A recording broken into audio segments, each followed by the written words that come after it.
kinalilungan. Jesus said, I am the light of the world. And whoever walks after me will no longer walk in darkness. At purihin ang Panginoon dahil dito po sa church ng Tutuban, may liwanag na pwedeng tumanglaw sa mundo. Pwede ba tayong tumawag ng mga representative? Pwede ba tayong tumawag pwede ko ba tawagin dito sa harapan si Brother Romelio na nasa department ng kapulisan? At dahil sa may liwanag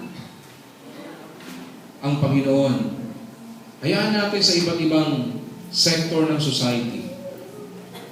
Pwede ba natin sindihan, Brother Romelio, ikaw ang magiging liwanag ng Panginoon saan ka man naroon? Meron ba tayong, dito ka lang kapatid, dito ka lang sa harapan? Meron ba tayong pwede maging representative, nag-opisina? Lapit lang mo dito sa harap. Nasa office ka. Ang trabaho mo, nasa loob ka ng office, Monday to Friday. Pwede ba lumapit sa aking harapan? Sinusiya sa atin ang office. Just come to the front.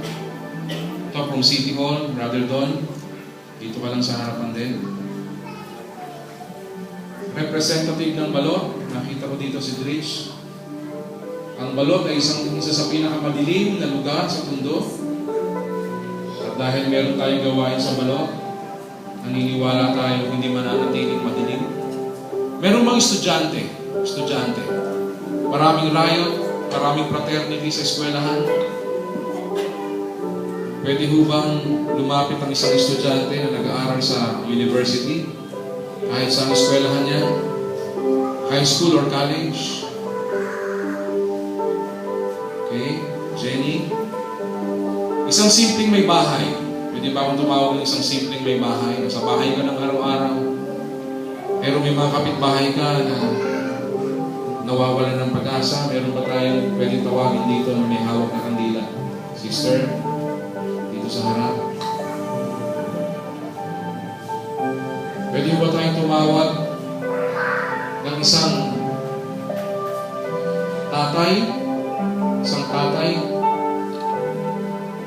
isang ama ng tahanan na nandito ngayon, may mga anak ka, may mga apo, isang tatay. Pwede ba akong tumawag ng tatay?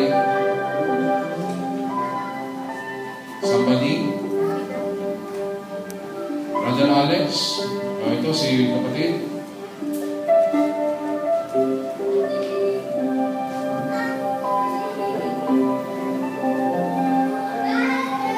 Isang kapatid na may ministeryo sa City Jail.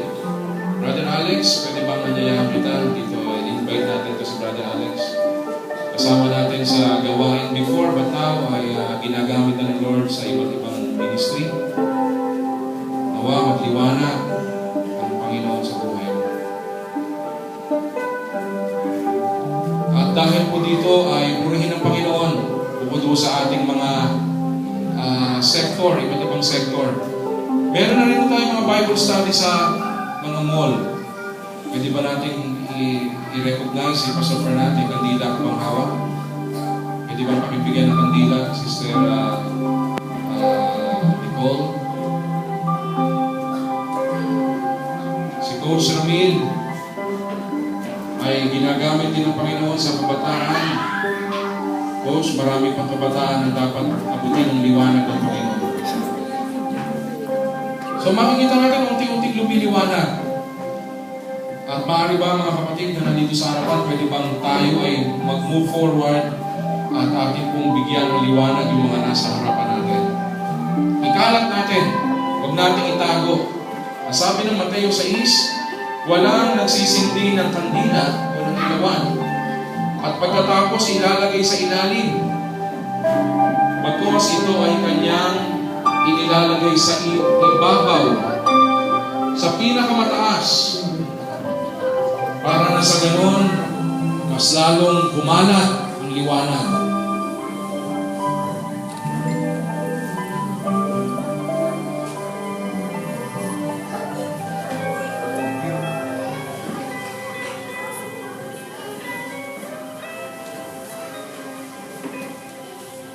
Mga kapatid, ito po yung mensahe ng Pasko.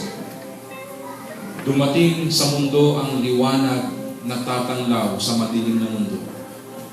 At hawak mo sa iyong kamay ang liwanag ng Panginoon. Dumating man ang panahon na maging madilim ang iyong kalagayan. Lagi mong tatandaan ang liwanag ni Jesus kailanman ay hindi mawawala sa buhay natin. Amen po ba tayo doon? Ang liwanag ni Jesus kailanman ay hindi na mamamatay. Tinangka ng diablo na patayin ang liwanag na ito. Si Jesus ay namatay sa krus ng Kalbaryo. Ngunit nagkamali ang diablo. Mas lalong nagliwanag ng muling mabuhay si Jesus. Pwede ba natin itaas ang mga kandilang ito? Mas natin. At muli natin awitin ang inawit natin kanina. Just the chorus. Loobin mo, Panginoon. Loobin mo, Panginoon. Maging tahanan kami ng iyong liwanag. Purihin natin ang Diyos. Sabay-sabay po natin purihin ang Panginoon. I want everybody to sing. Kahit wala po tayong lyrics, I know everybody can sing. Loobin mo ang buhay ko'y maging mahal mong mahalaga.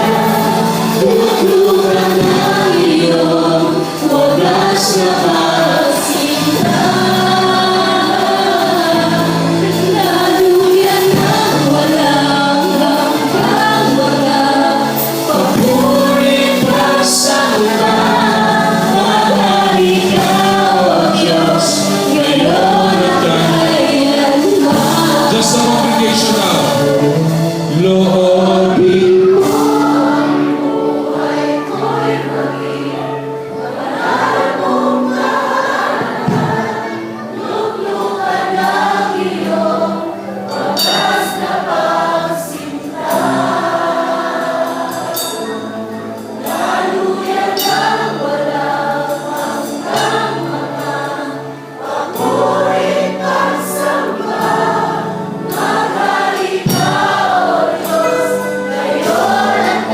sabay-sabay natin awitin. Sing it one more time. Loobin mo ang buhay ko'y maging panahon mong tahanan. Luklukan ang iyong wagas na pagsinta. Daluyan ang walang hanggang walang papuri pagsamba.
Salamat, Panginoon, dahil ang pamilya namin ay iyong nilagyan ng liwanag. Ang mundo ay hindi mananatiling madilim dahil meron kaming liwanag ni Kristo. Saan man kami nakatira, sa Bambusay, sa Antonio Rivera, sa Moriones, sa Gagalangin, sa Solis, sa Franco, sa Pacheco.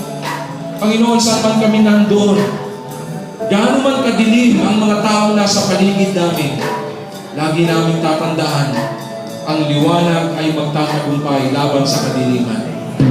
Pagpalain mo ang bawat liwanag na iyong ibinigay ng araw na tinanggap ka namin bilang Panginoon at aming pagkapagligtas. Pagpalain mo po kaming lahat sa Paskong darating. Ito ang aming panalangin sa pangalan ni Jesus. Amen and amen.